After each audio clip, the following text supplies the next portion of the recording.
જય અંબે વિદ્યાર્થી મિત્રો, જય અંબે ગ્રુપ ઓફ સ્કૂલની યુટ્યુબ ચેનલ ઉપર આપનું હાર્દિક સ્વાગત છે. આ વિડીયો લેક્ચરમાં જે આપણે ચેપ્ટર નંબર 7 ભારતીય અર્થતંત્ર તે જોઈ રહ્યા હતા, બરાબર. તો ભારતીય અર્થતંત્રમાં આપણે જોયું કે આઝાદી પહેલાં ભારતનું અર્થતંત્ર કેવું હતું, પછી આઝાદી પછી ભારતનું અર્થતંત્ર પછી કેવું થયું, અને વિકાસમાન એટલે કે અત્યારે વિકસિત પણ ન કહેવાય અને પછાત પણ ન કહેવાય, પણ કેવો છે, વિકાસશીલ અથવા તો વિકાસમાન દેશ છે તેના આપણે લક્ષણો જોયા, જેમાં આર્થિક વૃદ્ધિ થઈ છે, માત્ર આવકમાં વધારો થયો છે, બરાબર. એવી રીતે રોજગારીના સ્થળ છે એમાં ક્ષેત્રમાં એમાં વધારો, પાયાની સુવિધામાં વધારો થયો છે, બરાબર. એવી રીતે એ પછી આપણે પ્રશ્ન જોયો રેલવેનો વિકાસ. તો રેલવેનો વિકાસ આપણે ખબર જ છે, આગળ પણ ભણી ગયા હતા. પછી 3 એમનો ગુણ જોયો હતો, તેમાં પણ આપણે ભણ્યા કે જે એક લાભ બ્રિટિશ શાસન દ્વારા જે રેલવેનો શરૂઆત કરવામાં આવી, ભારતને અથવા તો બ્રિટિશને એક લાભ આપનારી વ્યવસ્થા બની હતી. બ્રિટિશ લોકો તેના માટે શું કરતા, આયાત જે અહીંથી માલ લઈ જવાનો હોય તે માલની હેરફેર કરતા, ત્યાંથી માલ લઈ આવતા હોય તેનો હેરફેર કરતા, લક્ષ્ય સૈનિકની હેરફેર કરતા, બરાબર. અત્યારે ભારત કેટલા નંબરે છે? 4થા નંબરે. વિશ્વના 4થા નંબરમાં સૌથી મોટું રેલવે નેટવર્ક હોય તો એ કેનું છે? ભારતનું. હવે આજે આ ચેપ્ટરનો લાસ્ટ પ્રશ્ન કહીએ તો પણ ચાલે. પ્રશ્ન નંબર 5, બ્રિટિશ શાસનની કરવેરા નીતિ સમજાવો, 3 ગુણમાં પૂછાઈ શકે, બરાબર. તો આપણે એ કરવેરા નીતિ પણ આપણે આગળ જોઈ ગયા હતા, પણ થોડુંક અહીંયા વિસ્તૃત સમજશું ને. એ જોયું હતું આપણે બ્રિટિશ શાસન છે એટલે આપણે કેમાં જોયું હતું? ભારત સ્વતંત્ર પહેલાંનું અર્થતંત્રમાં જે કરવેરા નીતિ જોઈતી હતી તેમાં, બરાબર બાળકો. તો કરવેરા નીતિ કોને કહેવાય પહેલાં તો એ જોઈએ. તો આયાત નિકાસ, જે આપણે વસ્તુ આયાત કરીએ છીએ અથવા આપણે તો વસ્તુ નિકાસ કરીએ તેના ઉપર જે કર લેવામાં આવે, બરાબર, તેને આપણે કરવેરો કહેશું અથવા તો જકાત પણ કહેવામાં આવે છે. ને એ નીતિ આપણે અહીંયા ભણવાની છે, બરાબર. આપણે આગળ પણ જોઈ ગયા હતા, અહીંયા પણ જોશું. તો ઈસ્ટ ઇન્ડિયા કંપનીએ મુગલ બાદશાહ પાસેથી 1816માં પરવાનગી મેળવીને તે પ્રદેશ પૂરતી જકાતો માફ કરાવી હતી, બરાબર. ઈસ્ટ ઇન્ડિયા કંપની અથવા તો બ્રિટિશ લોકોએ શું કર્યું હતું કે જે મુગલ બાદશાહ છે તેની પાસેથી 1716માં સનદ એટલે કે પરવાનગી મેળવી લીધી હતી કે તે પ્રદેશ પૂરતું, કે જેમાં જે મુગલ શાસન, ત્યારે તો મુગલ શાસન આપણે કહીએ તો 80% જેવું મુગલ શાસન હતું, બરાબર, ભારત દેશમાં, બરાબર. તો એ પ્રદેશ પૂરતી જ્યારે અંગ્રેજો આયાત અથવા તો નિકાસ કરે તેના પૂરતી શું કરી હતી? જકાતો માફ કરાવી હતી. જ્યારે ભારતીય વેપારીઓને વિવિધ પ્રદેશો જકાતો ભરવી પડતી હતી. ને તેના વિરુદ્ધ કેવું હતું? જે ભારતીય વેપારીઓ છે તેમાં જો મુગલ સામ્રાજ્ય, મુગલ બાદશાહના જે પ્રદેશ છે તેમાં એને વેપાર કરવો હોય તો શું કરવું પડતું હતું? વિવિધ પ્રકારની અથવા તો વિવિધ પ્રદેશ પ્રમાણે વિવિધ જકાત ભરવી પડતી હતી.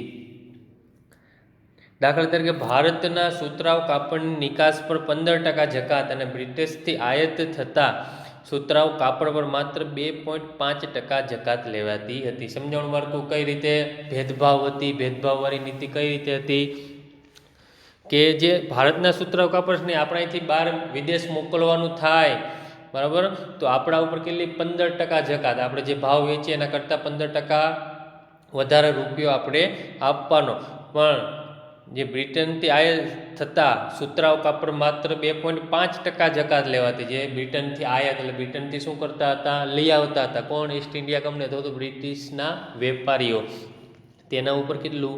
ફક્ત 2.5%. તો આપણે કરતાં કોનું કાપડ? સુતરાઉ કાપડ સસ્તું થયું બ્રિટિશ લોકોનું. એટલે તેની માંગમાં શું થાય? વધારો. તેની માંગમાં વધારો થાય તો તેને પૈસાની આવક થાય. પૈસાની આવક થતાં શું થશે? રાષ્ટ્રીય આવકમાં વધારો થશે, માથાદીઠ આવકમાં વધારો થશે અને શું થશે? આર્થિક વૃદ્ધિ. અને તેના કારણે શું થશે? અર્થતંત્ર મજબૂત થશે. એટલે બ્રિટિશ શાસનની કરવેરા નીતિ કેવી હતી? આવી હતી. અને મુગલ બાદશાહમાં હતી જે તે પ્રદેશની પરવાનગી કે ભાઈ અમે આયાત નિકાસ કરીએ તો 2.5% જકાત આપશું, ને ભારતીય વેપારીઓ કોઈ આયાત નિકાસ કરે તો તેના ઉપર કેટલી? 15% જકાત ભરવાની હતી. આ રીતે બ્રિટિશ શાસનની જકાત નીતિ ભેદભાવભરી હતી. પરિણામે ભારતના સુતરાઉ કાપડના ઉદ્યોગની પડતી થઈ. શું થઈ? જો એટલી મોંઘી જકાત ભરવામાં આવતી હોય, બરાબર, જકાત નીતિ કેવી હતી? ભેદભાવવાળી હતી. જો આ રીતે મોંઘી જકાત, તેનું સસ્તું કાપડ સુતરાઉ કાપડ સસ્તું આવે તો માંગ તેની જ વધે ને, કોઈ મોંઘું સુતરાઉ કાપડ થોડું વાપરે, બરાબર બાળકો?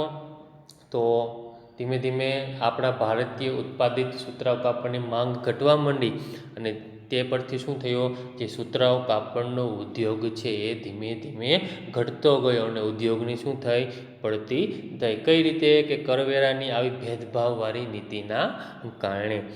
ભારતીય પેદાશો પર ઊંચો કરવેરો લેવાતો બ્રિટિશ શાસને કરવેરાની આવક થાય અને ભારતીય પેદાશો ઓછી વેચાય. મેં તમને આગળ પણ કીધું તો અહીંયા પણ કહું છું. શું? ભારતીય પેદાશો પર કેવો હતો? ઊંચો કરવેરો. મેં હમણાં આપણે કીધું એમ 2.5% બ્રિટિશના ઉત્પાદિત વસ્તુ ઉપર, ને ભારતની ઉત્પાદિત વસ્તુ ઉપર કેટલો? 15%. એટલે એમાં ઊંચો કરવેરો લેવાતો, એટલે તેથી શું થાય? બ્રિટિશ શાસનની કરવેરાની આવક થાય. શું થાય? બ્રિટિશ શાસનને કરવેરાની આવક થાય અને ભારતીય પેદાશો કેવી થાય? ઓછી વેચાય. આપણે માલ વેચવો છે તો આપણે કર ભરવાનો છે, પણ એ કરવેરો કોને ભરવાનો છે? ઇંગ્લેન્ડને, ઈસ્ટ ઇન્ડિયા કંપનીને ભરવાનો છે, બરાબર? એટલે એને કરવેરાનો ઊંચા આવક થઈ, પ્લસ કરવેરો ઊંચો હોય, બરાબર? એટલે મોંઘી વસ્તુ આપણી મોંઘી થવાની, એટલે આપણી માંગ શું થવાની છે? ઘટવાની છે. એટલે આપણે પેદાશો કેવી થવાની છે? ઓછી વેચાવાની છે. આમ બ્રિટિશ શાસનની કરવેરા નીતિ બ્રિટન લાભ અને ભારતને નુકસાન થાય તે મુજબ નક્કી કરવામાં આવતી, બરાબર? આવી કરવેરા નીતિ છે એ શું હતી? કે બ્રિટનને લાભ થાય એને, પ્લસ તો જો કરવેરો જે આયાત નિકાલની જકાત છે એ ઓછી ભરવાની, પ્લસ આપણી ઊંચી જકાત છે એનામાં શું થવાની? તેને આવક થવાની, બરાબર? આપણી વસ્તુ છે એ ઓછી વેચાવાની. એટલે બ્રિટનને શું થયો?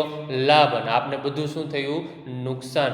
તે મુજબની આવી કરવેરા નીતિ હતી. જેમ કે આપણે મીઠાની પણ એવી નીતિ જોઈ હતી, બરાબર? કરવેરાના જે ઊંચા દરો હતો, 15%નો એનો રાષ્ટ્રીય હિસ્સો, બરાબર? 8% કરવેરો ભરવામાં આવતો તો એનો 8% હિસ્સો હતો ઊંચી આવકવાળાને, નીચી આવકવાળાને. આપણે નીચી આવકવાળાને કેટલો? 15%, બરાબર? એ રીતે મહેસૂલનો દર પણ આપણે મીઠાને જેમ દંડ ભરતા, મીઠાનું જેમ હતું તે પ્રમાણે પણ એની ઊંચી આવક હતી, જેથી કરીને આપણું અર્થતંત્ર કેવું હતું? ધીમે ધીમે નબળું પડતું ગયું. તો પ્રકરણનો સાર એ જ કહેવાય કે જ્યારે બ્રિટન શાસન હતું એ પહેલાં ભારતનું અર્થતંત્ર, આપણે મેં આગળ પણ સમજાવ્યું હતું, ભારતનું અર્થતંત્ર કેવું હતું? બ્રિટન કરતાં, ઇંગ્લેન્ડ કરતાં કેવું હતું? વધુ મજબૂત હતું. પણ બ્રિટન શાસનના આવ્યા પછી આવી કરવેરા ભેદભાવવાળી નીતિ, ઉદ્યોગ નીતિ, ખેતી નીતિ, મહેસૂલી નીતિ, એના કારણે ધીમે ધીમે શું થયું? આપણું અર્થતંત્ર પડતું થયું અને જે પછાત દેશનું જે અર્થતંત્ર હોય તેના કરતાં કંઈ ખાસ વધારે રહ્યું નહીં, બરાબર? તો આ હતું ભારતીય આપણું અર્થતંત્ર. અત્યારે આપણે કહીએ તો ભારતીય અર્થતંત્ર પ્રગતિના સ્થાને છે અને આપને આશા છે, અથવા તો વિશ્વને આશા છે કે સૌથી મોટી અર્થવ્યવસ્થા બનશે, બરાબર બાળકો? તો આ આપણે અહીંયા 7મું ચેપ્ટર પૂર્ણ કરીએ છીએ. હવે પછી આપણે જોશું આર્થિક સુધારાઓ. આપણે જે 1951 પછી જે આર્થિક સુધારા થયા એ આપણે આગળના આ ચેપ્ટરમાં 8મા નંબરના ચેપ્ટરમાં જોશું, બરાબર બાળકો? જય અંબે.